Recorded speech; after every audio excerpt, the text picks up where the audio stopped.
So we found a blue connector trail, and I know exactly what it's connecting to. This trail is going to connect to the main trail, the Florida Trail, which is 1,200 miles, beginning north of the Keys and stretching through the Panhandle, almost going into Louisiana.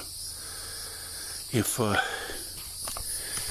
George and I continue on this blue trail, we're going to see a lot more of the state of Florida than we bargained for tonight. So, at least I know exactly where we're at now with this trail. I've been on this trail before, about 3 years ago.